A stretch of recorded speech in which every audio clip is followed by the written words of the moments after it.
नगर निकाय चुनाव को लेकर आरक्षण व्यवस्था पर उठे सवाल पर सबकी नजर झारखंड उच्च न्यायालय पर टिक गई है। धनबाद के समाज सेवी शांतनु चंद्रा द्वारा दायर याचिका पर कल झारखंड हाईकोर्ट में सुनवाई होगी। इस मामले में राज्य सरकार को अपना जवाब दाखिल करना था, लेकिन सरकार की ओर से जवाब नहीं सौंपा जा सका।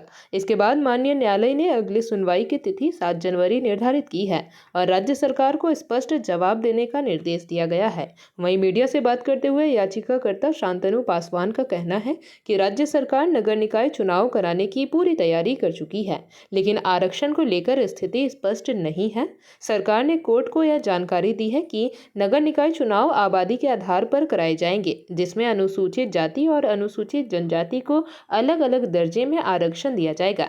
हालांकि याचिकाकर्ता का आरोप है कि सरकार हाईकोर्ट की आड़ में किसी भी तरह चुनाव प्रक्रिया पूरी करना चाहती है, जबकि वास्तविक आबादी के अनुसार आरक्षण लागू नहीं किया जा रहा। शांतनु चंद्र ने अपनी याचिका में विशेष रूप से धनबाद जिले का मामला उठाया है। उनका कहना है कि सिर्फ धनबाद जिले में अनुसूचित जनजाति की आबादी अधिक है, जिसके बावजूद जिले को वह दर्जा और आरक्षण नहीं दिया जा रहा जिसका वह हकदार है। उन्होंने उदाहरण देते हुए कहा कि आबादी के आधार पर रांची जिले को विशेष दर्जा दिया गया है, वहीं आदित्यपुर को भी यह दर्जा प्राप्त है, तो फिर धनबाद को इससे वंचित क्यों रखा जा रहा है। देखिए, मैंने जो याचिका आरक्षण पॉलिसी के खिलाफ दायर की थी माननीय उच्च न्यायालय में, उसका एक फैसला कल आने को है।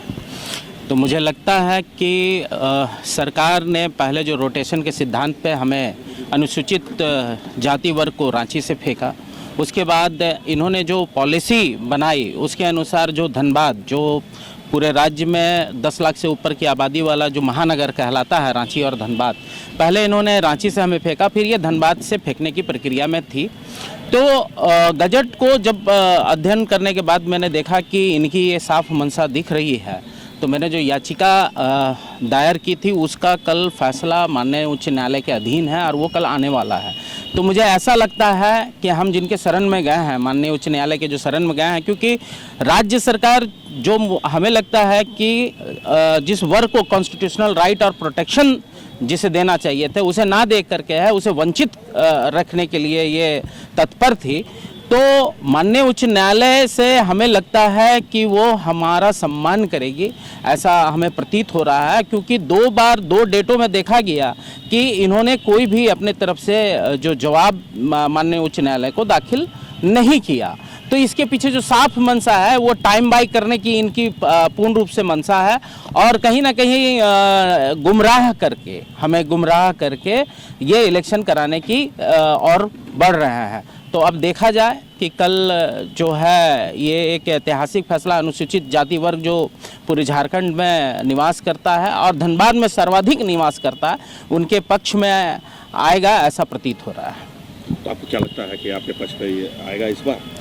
अगर मैं आरक्षण पॉलिसी की बात करूं और अगर मैं संविधान की बात करूं, तो मुझे निश्चित रूप से लगता है कि ये फैसला मेरे पक्ष में नहीं आकर के पूरे अनुसूचित जाति वर्ग के पक्ष में आएगा, ऐसा मुझे प्रतीत हो रहा है। जेपी भारत लाइव, भारत की बात जेपी के साथ। वीडियो को लाइक करें, शेयर करें और चैनल को सब्सक्राइब करें।